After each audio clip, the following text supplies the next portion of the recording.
क्या है, ये पूछ रहे हैं is angle 1 adjacent to angle 2। ठीक है, एडजेसेंट का मतलब क्या होता है, बिल्कुल पड़ोसी वाले एंगल्स। ठीक है, तो देखो यहाँ पर ये और ये दोनों बिल्कुल पड़ोसी है। क्यों? क्योंकि यहाँ पे दोनों एक कॉमन आर्क शेयर कर रहे हैं। ठीक है, कॉमन साइड है, तो कॉमन आर्म है। ये देखो OC जो है, AOC और COE दोनों का OC जो है वो एक कॉमन आर्म है। ठीक है, क्लियर? इसका मतलब 1 और 2 दोनों कैसे एंगल्स हो गए, दोनों एडजेसेंट एंगल्स हो गए। ठीक है, क्लियर? देखो अगला ये कह रहे हैं कि एंगल AOC और एंगल AOE, एंगल AOC और दूसरा एंगल क्या है, AOE, क्या ये एडजेसेंट एंगल है? तो देखो AOC ऐसा हो गया और AOE कैसा हो गया, यहां से चले यहां पर। अब तुम लोग बोलोगे कि मैम हमने फर्स्ट पार्ट में देखा था कि जो है दोनों में कॉमन आर्म है इसलिए दोनों एडजेसेंट है, यहाँ पर भी कॉमन आर्म है, OC दोनों में है। ठीक है, लेकिन ऐसे नहीं होता है। क्यों नहीं होता है? क्योंकि यहाँ पे देखो AOC और AOE, ठीक है, ये एडजेसेंट क्यों नहीं है? क्योंकि यहाँ पे आर्म तो ऐसे करके जा रहा है, लेकिन जो नॉन कॉमन है वो दोनों ऑपोजिट साइड्स में होने चाहिए। ठीक है, यहाँ पे एक एंगल ऐसे बन रहा है, दूसरा एंगल ऐसे बन रहा है, तो ये क्या है, ये दोनों एडजेसेंट नहीं हुए। क्लियर है?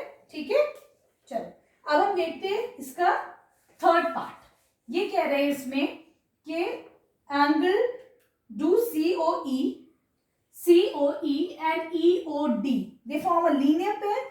तो लीनियर पेयर का मतलब होता है कि जब दो एंगल्स मिलके उनका सम 180 होता है तो वो लीनियर पेयर बनाते हैं। ठीक है, अब देखो COE मतलब एंगल 2 और EOD एंगल 3 प्लस एंगल 4 है कि नहीं, यही तो है EOD।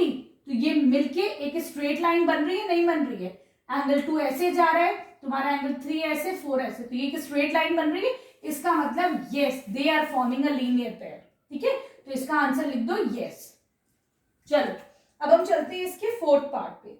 ये कह रहे हैं angle BOD and angle BOA, क्या ये सप्लीमेंट्री एंगल्स है?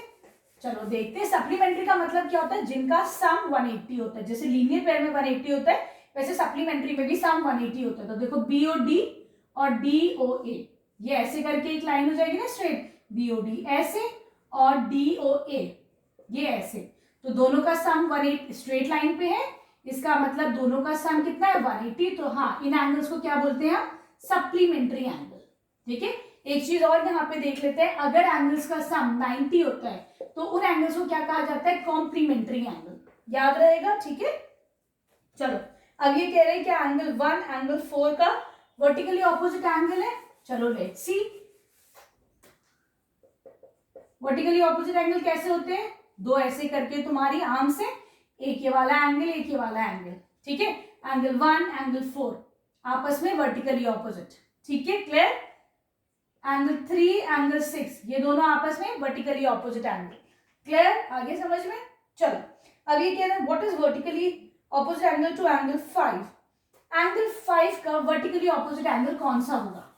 तो देखो 5 के लिए कैसे गई हैं, दोनों आर्म्स ऐसे गई हैं, AB ऐसे गई है, BC ऐसे गई है, इसके बीच में कौन सा एंगल बन रहा है, 2 और 3 बन रहा है कि नहीं बन रहा है? दैट मीन्स एंगल 5 का वर्टिकली ऑपोजिट कौन सा एंगल हो गया, एंगल 2 + 3।